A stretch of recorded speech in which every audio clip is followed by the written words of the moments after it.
Who else did I get?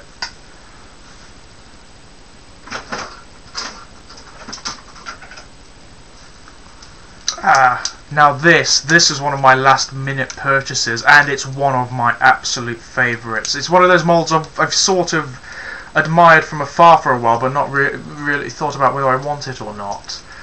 This is Cryo Scourge, and will I be reviewing this? Oh yes I will, because it is an amazing mould. I mean, I don't really have much from the Cybertron range, and I can't for the life of me think why, because the toys are just beautiful. They seem to combine all of the very best mechanical elements from a lot of the other lines. They have that heaviness and solidity of G1 Transformers, along with the articulation of latter lines and detail of latter lines such as Beast Wars, and oh, just listen. Oh, listen to that. Click. Everything on this guy clicks just gorgeously. Click, click, click. Just beautiful. And he looks great as well. I mean, just look at him. He's wonderful. And his alt mode is even better.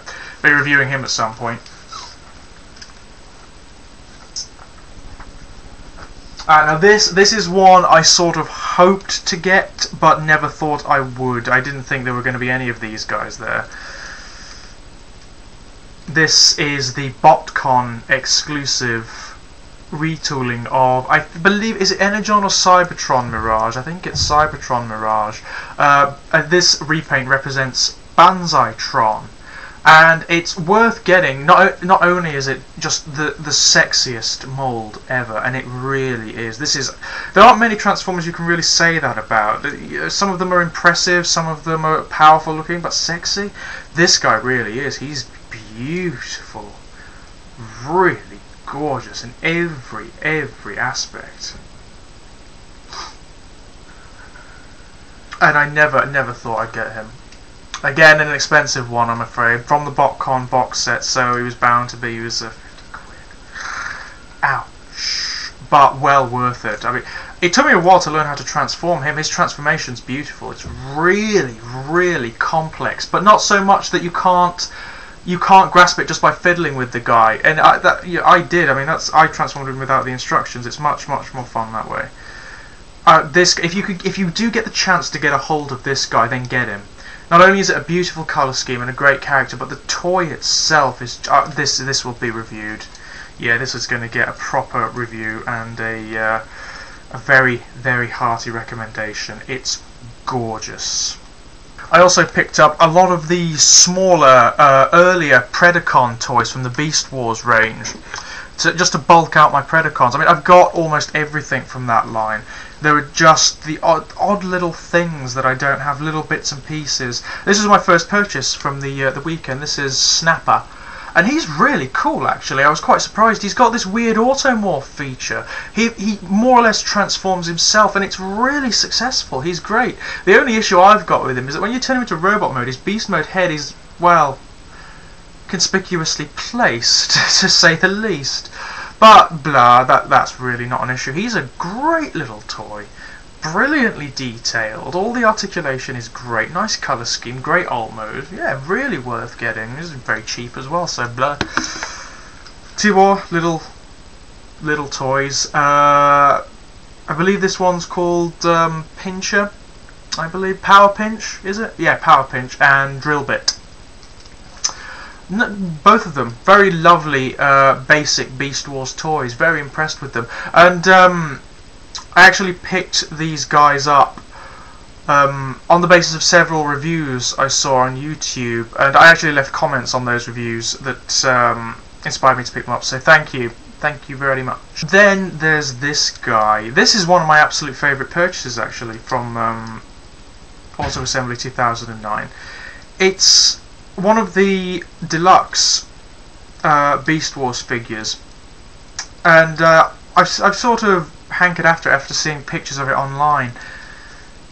This is Beast Wars Jetstorm, and he is just a gorgeous piece of work. Really well designed. He's got gimmicks that are fitting and not obtrusive. his robot mode is just great. He's one of those Beast Wars toys that looks like a hideously mangled mutant mess of a thing, but works. I really like that.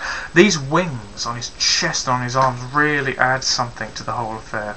Love him. It turns into a great Dragonfly mode as well, so yeah, look out for the review of that. And finally, last but certainly not least, this was one of, along with Cryo Scourge, one of the last things I bought at Auto Assembly. And ever since seeing Ray's review of this, I wanted this guy. I never picked up the original mould, and I've always kicked myself for it. This is Cybertron, I believe it's called Dark Scorponok or something to that effect. It's a repaint of Energon Scorponok, which is a brilliant mould in and of itself. But oh, just look at it. Just look at that. The detail and the gimmicks of this guy are just superb. And every single mode is coherent and bulky and oh, just armed to the teeth.